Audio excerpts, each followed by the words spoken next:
Assalamualaikum warahmatullahi wabarakatuh. Alhamdulillahirabbil alamin wassalatu wassalamu ala asrafil anbiya'i wal mursalin wa ala alihi wa sahbihi majma'in.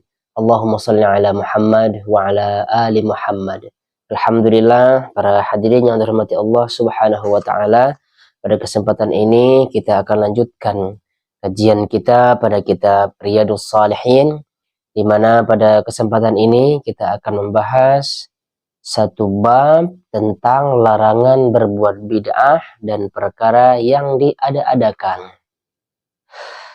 Dalam hal ini, Imam Nawawi rahimahullah berkata, bid'ah adalah sesuatu yang dibuat-buat oleh seseorang, atau sesuatu yang diada-adakan, atau perkara yang dibuat-buat oleh seseorang. Dan makna bid'ah seperti ini adalah bid'ah secara bahasa.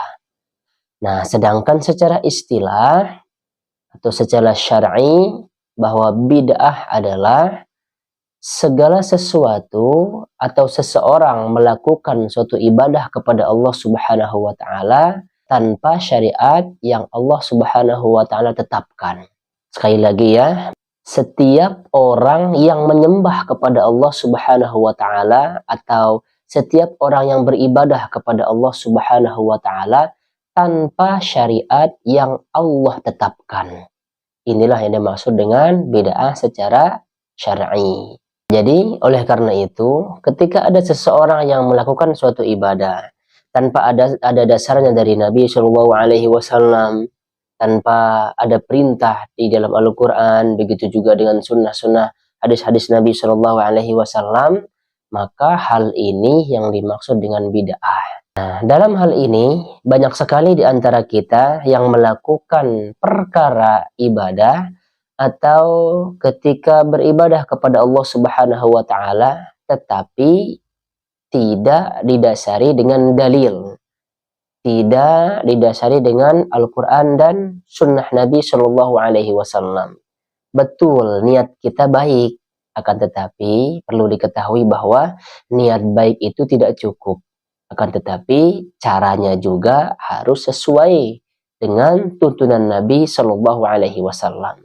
Oleh karenanya, para pelaku bid'ah, orang-orang yang beribadah yang tidak ada syariatnya yang ditetapkan oleh Allah dan Rasulnya, walaupun niatnya baik ini akan terjerumus dengan beberapa perkara. Oleh karena itu, di sini disebutkan bahwa hendaklah diketahui bahwa pelaku bid'ah akan terjerembab ke dalam bahaya besar. Yang pertama, bahwa apa yang dia buat-buat itu adalah sebuah kebatilan menurut Al-Quran dan Sunnah. Karena setiap sesuatu yang dibawa oleh Nabi Shallallahu alaihi wasallam adalah sesuatu yang benar. Sebagaimana Allah Subhanahu wa taala berfirman, "Famadza ba'dal haqqi illa dhalal." Maka tidak ada setelah kebenaran itu melainkan kesesatan. Itu dia yang pertama. Nah, orang-orang yang melakukan perkara bid'ah akan terjerembab ke dalam perkara ini. Padahal Rasulullah Shallallahu alaihi wasallam semua kita sudah mengakui beliau membawa kebenaran, beliau sudah menjelaskan semuanya. Tidak ada yang tidak dijelaskan oleh Nabi Shallallahu alaihi wasallam dalam perkara agama. Nah, oleh karenanya panutan kita satu-satunya adalah beliau Shallallahu alaihi wasallam. Bagaimana dengan sabda beliau kullu bid'atin dhalalah. Setiap bid'ah adalah sesat. Lalu kemudian yang kedua, sesungguhnya dalam praktek bid'ah seseorang telah keluar dari mengikuti Nabi Shallallahu alaihi wasallam. Jadi kalau orang mempraktekkan bid'ah, suatu ibadah yang tidak ada dasarnya dari Rasulullah Shallallahu alaihi wasallam, walaupun niatnya baik, maka dia telah keluar dari mengikuti Nabi Shallallahu alaihi wasallam. Sebagaimana yang disebutkan dalam Al-Quran, "Qul in kuntum tuhibbunallaha fattabi'uni yuhibbukumullah wa yaghfir lakum dzunubakum." Katakanlah Muhammad, jika kamu mencintai Allah, ikutilah aku. Niscaya Allah akan menyayangimu, Allah akan mencintaimu dan mengampuni dosa-dosamu. Jadi barang siapa yang melakukan perbuatan bid'ah dalam ibadah kepada Allah Subhanahu wa taala, maka dia termasuk orang yang keluar dari jalan Nabi Shallallahu alaihi wasallam, ya. Dia keluar dari mengikuti Nabi Shallallahu alaihi wasallam. Oleh karenanya kita cari aman saja. Apa yang ada dalam Nabi, apa yang diperintahkan, ditetapkan ya oleh Nabi, yang dicontohkan oleh Nabi Shallallahu alaihi wasallam, ikutilah. Selain daripada itu, ya sudah, kita tinggalkan saja. Itu namanya ya aman. Selanjutnya yang ketiga, sesungguhnya bid'ah yang dilakukannya itu berarti meniadakan hakikat kesaksian bahwa Muhammad adalah utusan Allah. Karena orang yang telah menyatakan kesaksian bahwa Muhammad adalah utusan Allah, maka ibadahnya tidak akan keluar dari syariat yang dibawa oleh beliau. Nah, jadi kita berkomitmen, kita sudah meyakini, kita sudah mengetahui bahwa Nabi Muhammad adalah utusan Allah Subhanahu wa taala. Oleh karenanya kalau kita benar-benar cinta kepada Nabi, pasti kita akan melakukan segala sesuatu yang diperintahkan oleh Nabi Shallallahu alaihi wasallam semampu kita. Ingat ya, semampu kita. Karena ada beberapa sunnah yang tidak bisa kita lakukan sebagaimana yang dilakukan oleh Nabi Shallallahu alaihi wasallam. Ya, begitu ya. Jadi barang siapa yang melalaikan syariat yang dibawa oleh Nabi Shallallahu alaihi wasallam atau menambahkannya, berarti dia telah lalai dalam ittiba. Ya, dia telah lalai dalam ittibanya, mengikuti Rasul, dia lalai dalam mengikuti Rasul. Baik itu dengan cara mengurangi ataupun menambah. Lalu selanjutnya yang keempat, orang itu pelaku bid'ah, orang yang melakukan perkara bid'ah akan terjerembab dalam hal ini juga. Apa dia? Sesungguhnya esensi bid'ah itu adalah mencemarkan Islam. Karena orang yang melakukan bid'ah berarti dia menganggap Islam belum sempurna. Nah, jadi seakan-akan kalau kita menambah ya perkara-perkara yang sudah ditetapkan oleh Nabi Shallallahu alaihi wasallam atau bahkan mengurangi, berarti kita secara tidak langsung mencemarkan Islam. Kita menganggap bahwa Islam itu belum sempurna.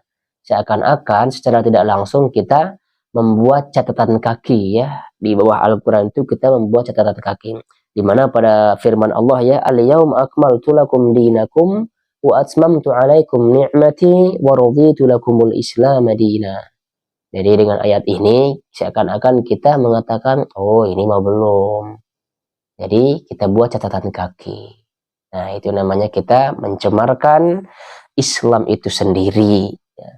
Dan secara tidak langsung juga kita seakan-akan mengatakan bahwa kita lebih pintar, kita lebih soleh, kita lebih rajin, kita lebih semangat melakukan kebaikan, melakukan ibadah daripada sahabat Nabi Shallallahu alaihi wasallam.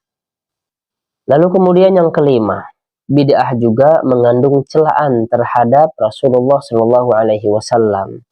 Karena bid'ah yang dianggap sebagai ibadah ini ada kalanya Rasul belum mengetahuinya. Dalam keadaan ini berarti beliau bodoh. Ataupun beliau telah mengetahuinya, tetapi beliau sembunyikan. Dalam hal ini berarti beliau telah menyembunyikan risalah. Berarti beliau berkhianat. Nah, padahal segala sesuatu yang baik tentu sudah dijelaskan oleh Nabi Shallallahu alaihi wasallam. Berarti kalau Nabi belum menjelaskan atau Nabi menyembunyikan segala sesuatu tentang ibadah ini, maka Nabi berarti berkhianat.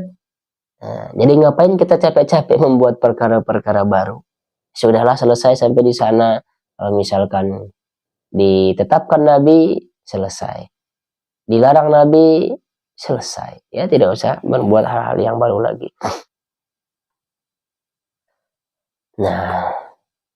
Nah, ini kita harus hati-hati. Anggapan seperti ini jadi berbahaya nantinya. Walaupun kita tidak secara langsung mengatakan bahwa Nabi Muhammad itu adalah menyembunyikan risalah. Tetapi faktanya dalam praktek ibadah kita, sebagian kita sehari-hari kan kita lihat ternyata tidak dipraktekkan oleh Nabi Shallallahu Alaihi Wasallam. Berarti secara langsung kita menganggap Rasulullah ini menyembunyikan risalah. Nah, atau kita tidak mengatakan demikian, Rasulullah tidak menyembunyikan risalah. Oh, berarti Rasulullah tidak tahu dong perkara yang kita lakukan sekarang ini. Maka jawabannya, oh nggak mungkin, pasti Rasulullah tahu. Nah, kalau Rasulullah tahu, kenapa tidak mengajarkan kepada kita? Nah, itu saja pertanyaannya ya. Nah, jadi saudaraku yang dirahmati Allah Subhanahu wa taala. Sebenarnya tolak ukur kita sederhana saja ya. Contohnya kita tanyakan kepada saudara-saudara kita. Apakah perkara ibadah yang kita lakukan ini, yang menurut kita baik ini, diketahui oleh Nabi Shallallahu Alaihi Wasallam? Contohnya kira-kira dengan berzikir. Berzikir ada gerakan khusus, ada bacaan penekanan khusus misal. Kalau tidak seperti itu tidak afdol.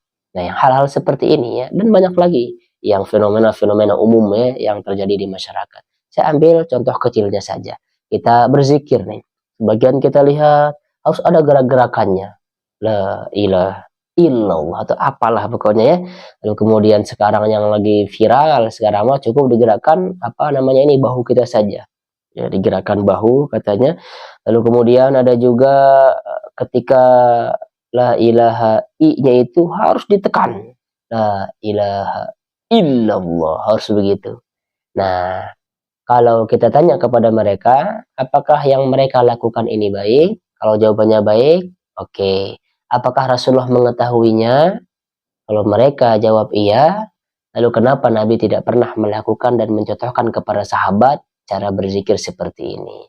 Kalau perkara itu baik, tentulah Rasulullah SAW yang pertama kali mempraktikkan kepada para sahabat. Lalu kemudian yang keenam adalah sesungguhnya bid'ah itu mengandung perpecahan antara umat Islam. Sebab jika umat Islam membuka pintunya dalam hal bid'ah, maka jadilah setiap orang itu berbuat bid'ah yang berbeda antara satu dengan yang lainnya. Ini juga ya, orang yang melakukan bid'ah-bid'ah ini akan membuat kelompok-kelompok, sehingga satu kelompok membanggakan kelompoknya, yang satu lagi membanggakan kelompoknya. Oh, si etama bikinnya kayak gini zikirnya, kita mah begini. Oh, si etama berarti zikirnya begini, ini saja biasa itu mah. Oh, berarti kita mah ditalkin saja dan yang lainnya. Nah, hal-hal seperti inilah yang membuat Islam ini jadi berkelompok-kelompok. Sebagaimana difirmankan oleh Allah Subhanahu wa taala, setiap kelompok akan membangga-banggakan kelompok mereka masing-masing. Kullu hizbin bima ladaihim farihun. Setiap golongan merasa bangga dengan apa yang ada pada golongan mereka. Ini bahaya ini ya. Orang ini akan selalu membuat perkara-perkara baru, membuat kelompok-kelompok baru. Ada bid'ah lagi yang baru, buat lagi kelompok, mengatasnamakan ini nama kelompoknya. Ada lagi, buat lagi nama baru, nama kelompok baru. Ini ciri khasnya. Nah, ini ya bahayanya orang yang tidak mengikuti Nabi Shallallahu Alaihi Wasallam. Lalu kemudian yang ketujuh, sesungguhnya jika bid'ah sudah tersebar di masyarakat, maka sunnah akan tenggelam atau hilang. Karena manusia akan beraktivitas, dan aktivitasnya itu bisa saja baik, bisa saja buruk. Kalau kita mempertahankan sesuatu yang tidak diajarkan Nabi Shallallahu Alaihi Wasallam, lalu kemudian terus-menerus kita ajarkan kepada anak didik kita ajarkan kepada santri-santri kita, tanpa mengajarkan mereka mana yang sunnah yang sebenarnya, maka sunnah yang sebenarnya ini akan hilang. Disebabkan karena apa? Karena ada amalan-amalan kelompok tertentu. Sehingga santri-santrinya ini lupa kepada hadis-hadis yang sahih, lupa kepada kitab-kitab tafsir dan kitab-kitab yang lainnya yang sudah masyhur. Disebabkan apa? Habis waktunya untuk melakukan perkara bid'ah ini. Habis waktunya meyakini bahwa amalan ini kalau dibaca sekian kali setiap hari harus begini, begini, begini, begini. Habis waktunya. Sehingga apa? Dia tidak belajar hadis. Dia tidak belajar tafsir-tafsir yang sudah masyhur. Baik, kita lanjut saja kepada hadis yang pertama. An Aisyah radhiyallahu anha qalat qala Rasulullah sallallahu alaihi wasallam man ahdatsa fi amrina hadza ma laysa minhu fahuwa raddun muttafaqun alaih wa fi riwayat li Muslim man amila amalan laysa alaihi amruna fahuwa raddun. Dari Aisyah radhiyallahu anha, dia berkata, Rasulullah sallallahu alaihi wasallam bersabda, barang siapa membuat sesuatu yang baru dalam perkara kami ini yang tidak termasuk darinya, maka hal itu tertolak. Ini muttafaqun alaih. Dalam riwayat Muslim ya disebutkan bahwa barang siapa yang melakukan perbuatan yang tidak kami perintahkan atasnya, maka perkara tersebut ditolak walaupun tujuan kita baik. Nah, tentunya hadis ini juga sudah saya bahas ya di video-video sebelumnya. Nah, namun tidak mengapa kita ulang saja sedikit dalam perkara bid'ah ini. Tadi juga di awal-awal saya sampaikan, ya, bedakan antara perkara bid'ah atau bedakan antara perkara sarana dengan perkara ibadah. Tidak bisa ya kita samakan antara sarana dan ibadah. Ada yang bilang ilmu nahu itu juga bid'ah. Bukan, itu sarana. Karena ilmu nahu itu bukan apa namanya ritual ibadah, akan tetapi sarana bagi kita supaya kita memahami Al-Quran, supaya kita memahami kaidah-kaidah bahasa Arab dan yang lainnya, gitu ya. Jadi kita juga tidak boleh memperbaharui ibadah nggak boleh ya. Berzikir diperbaharui cara zikirnya begini, gerakannya begini, ya jangan. Kalau hal itu sudah ditetapkan oleh Nabi, tidak usah dirubah-rubah. Kalau caranya sudah ditetapkan oleh Nabi, kita jangan membuat cara tersendiri. Kalau jumlah sudah ditentukan oleh Nabi, kita tidak usah membuat jumlah sendiri. Kalau sebab ditentukan oleh Nabi, kita jangan membuat sebab sendiri. Kalau jenis sudah ditentukan oleh Nabi, kita jangan membuat jenis tersendiri. Nah, kalau waktu sudah ditentukan oleh Nabi, kita jangan membuat waktu tersendiri. Nah, kecuali yang mutlak tersebut ya, itu tidak mengapa. Lalu kemudian hadis yang kedua dari Jabir radhiyallahu anhu, dia berkata, Rasulullah shallallahu alaihi wasallam ketika berkhutbah selalu merah matanya, lantang suaranya, dan kelihatan sangat marah, seakan-akan beliau seorang panglima yang sedang memperingatkan pasukannya. Beliau bersabda, ini ya yang sering kita dengar dari Ustadz Salafi, yang membuat telinga kita ini jadi apa namanya, jenggotnya kebakaran lah, buat telinga jadi panas lah ya. Kata beliau, wa yaqulu amma ba'du fa inna khairul hadits kitabullah wa khairul hadi Muhammadin sallallahu alaihi wasallam wa syarrul umuri muhdatsatuha wa kullu bid'atin dhalalah. Thumma yaqulu ana awla bi kulli mu'minin min nafsi man taraka malan fali ahlihi wa man taraka dainan aw bay'an fa ilayya wa alayya, rawahu Muslim. Sesungguhnya sebaik-baiknya perkataan adalah kitab Allah, dan sebaik-baik petunjuk adalah petunjuk Muhammad sallallahu alaihi wasallam. Sejelek-jeleknya perkara adalah perkara yang diada-adakan. Nah, ini harus digarisbawahi ya, saudaraku yang terhormat Allah Subhanahu wa taala. Dan setiap bid'ah itu sesat. Nabi sendiri yang mengatakan setiap bid'ah itu sesat. Jadi tidak ada yang namanya bid'ah hasanah. Nah, sama saya juga dulu ada bid'ah hasanah, ada bid'ah dhalalah, ada bid'ah sayyi'ah begitu ya. Nah, ternyata ketika kita membaca literasi-literasi yang lain, kita ikuti kajian-kajian para guru-guru kita yang lain, para ulama-ulama yang lain, membaca buku-buku tafsir yang lain, baik itu tafsir hadis atau tafsir Quran, ternyata yang disebut oleh para ulama bid'ah hasanah itu adalah tentang perkara sarana atau tentang perkara dunia. Itu yang dimaksud dengan bid'ah hasanah. Sebab apa? Karena banyak juga beberapa dari kalangan mazhab Syafi'i yang mengatakan bid'ah itu ada 5. Imam Syafi'i sendiri mengatakan bid'ah itu ada 2 ya, bid'ah yang baik, bid'ah yang buruk. Dan tentunya ketika beliau mengatakan bid'ah baik, bid'ah buruk itu hanya secara bahasa saja, ya, secara bahasa, dan itu hanya berkaitan dengan sarana, berkaitan dengan duniawi, termasuk yang kita pakai untuk record, ya, buku-buku kitab-kitab kita ini yang covernya berbeda-beda, kita pakai lampu yang luar biasa. Nah, itu yang dimaksud dengan bid'ah yang baik. Kita bangun madrasah, itu sarana, itu bid'ah yang baik. Masa membangun madrasah bid'ah dolalah? Kan nggak bisa.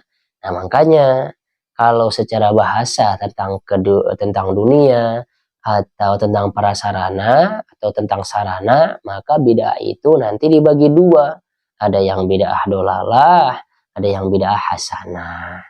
Mana yang dimaksud dengan bid'ah hasanah secara bahasa itu? Nah, tadi yang saya sudah sampaikan, membuat madrasah. Karena dulu zaman Rasulullah kan nggak ada pondok pesantren seperti kita sekarang.